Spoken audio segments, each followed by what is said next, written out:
اچھا جی، میری اپنی بہنوں کو یہی نصیحت ہے.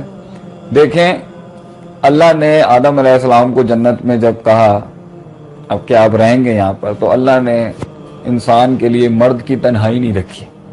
یا آدم مسکن انت وزوجک کہا آپ نے. تو جنت میں انسان کی ابتدا میں عورت کی شمولیت اللہ نے ضروری سمجھی. اس جوڑے کی ہی کہانی کا نام ہے سفر دنیا الی الآخرت. یہ ایک جوڑا اپنے گھر سے دور ہوا، اہبطوا منہا جمیعا کے تحت زمین پر آیا. تو ہم لوگ آدم علیہ السلام سے لے کے آج تک ایک خاندانی لوگ ہیں. ہم ایک خاندانی لوگ ہیں. We Muslim people are the representation of families, and families are built with, اس کی جو سربراہ ہوتی ہے ایک ایسپیکٹ سے، تو اس کا سربراہ قوام حاکم جو ہوتا ہے وہ مرد ہوتا ہے، لیکن اس کی پیکیجنگ، اس کی کینوسنگ، اس کی نرشمنٹ، اس کی تربیت، اس کے اندر وہ جو اینٹی ڈوٹ ہے، جو سختیوں کو ہینڈل کرنے. آپ یاد رکھیے گا، جدھر بھی مسائل ہوں گے نا، وہاں پر ایک کامیاب ایک عورت ہوگی جو اسے نیوٹرلائز کرتی ہے. ہمیشہ سختی ہوگی، عورت کی نرمی اس کو نیوٹرلائز کرے گی. جذباتیت ہوگی تو آپ دیکھیں عورت کی وہ ایلیمنٹ اس کو وہ نیوٹرلائز کرے گی. عورت کا اتنا بڑا رول ہے. اگر ہمارا معاشرہ صرف یہ سمجھے کہ مرد کے کردار کے اندر وہ حسن لاتی ہی ایک عورت ہے، مرد کے کردار میں وہ کمال لاتی ہی ایک عورت ہے، اور مرد کے اس جمال میں جو ہے نا وہ حسن مرد کا آتا ہی ایک عورت کے بات ہے اس کی زندگی میں. یہ ہم خاندانی لوگ ہیں، اور خاندان ہی یہ آبجیکٹو ہے ہمارا. ہم نکاح کے لوگ ہیں، ہم نکاح کرنے والی قوم ہیں، ہم زنا کرنے والے لوگ نہیں ہیں. تو ہمارا جو سلسلہ چلتا آ رہا ہے آدم علیہ السلام سے، یہ دنیا ایک میاں بیوی کا جوڑا ہے. تو ایک عورت ایک امام کو جنم دیتی ہے، ایک امام کی ماں بنتی ہے، ایک امام کی بیوی بنتی ہے، اور ایک امام کی بہن بنتی ہے، اور ایک امام کی اور ایک قائد کی. جو ہمارے سب سے بڑے لیڈر ہیں ہمارے نبی صلی اللہ علیہ وسلم، جب آپ پہلی وحی لے کر آئے تو جب زملونی آپ نے کہا، اس عالم کے اندر خدیجہ رضی اللہ تعالی عنہا کے الفاظ جو صحیح بخاری کی روایت کے اندر ہیں وہ ایپک ہیں.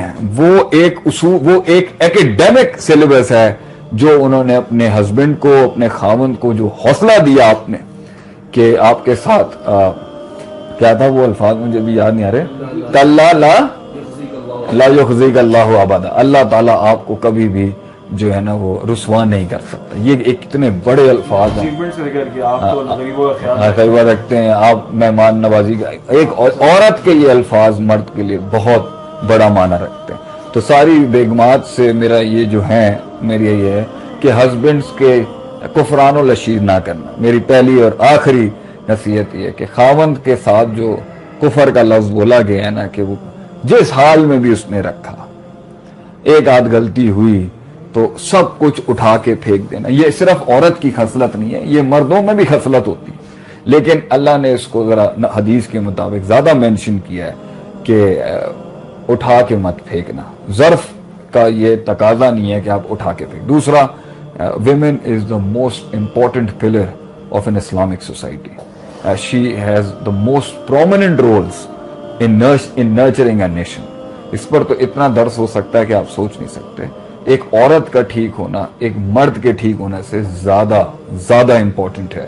اور اگر کسی ایلیمنٹ کے اوپر بھی عورت کی سختی جو ہے جو وہ اگر رکھے تو کسی لحاظ سے بھی برائی نہیں پھیل سکتی. مرد میں اتنی ہمت جرت نہیں آ سکتی کہ وہ انیشیٹو لے لے. یہ عورت کے آگے اللہ نے اس کو ایک شان دی ہے کہ اللہ نے قرآن میں کہ اپنی آوازیں سخت رکھنا. یہ آوازوں کی سختی جو عورت کی ہے نا، یہ بڑے سے بڑے آدمی کو جو ہے نا یہ ڈاؤن کر دیتی ہے. وہاں پر تو عورت سب کچھ ہے. بیٹیاں رحمت ہیں، بیویاں امام پیدا بناتی ہیں، مائیں سورما اور شیر دل جوان پیدا کرتی ہیں. تو کہاں عورت نہیں ہے؟ تو عورت کو اپنے رول کو کانسٹیٹیوٹ نالج اپنا رکھیں، علم رکھیں. اور سب سے بڑی بات ہے کردار ایک عورت بناتی ہے. تو میں لوگوں کو یہی سکھاتا ہوں، اپنی ٹیم کو بھی، کہ جو اور مرد کا کردار جو ہوگا نا وہ اس کی عورت کی عکاسی ہوگی اس کے اندر، جس طرح اس نے اس کا بننا سورنا اس کے معاملات رکھے ہوں گے اسی طرح کا وہ مرد اپنی زندگی گزارے گا. تو اس سے زیادہ میری نصیحت نہیں ہے کہ it is a woman that makes a man, I would سے.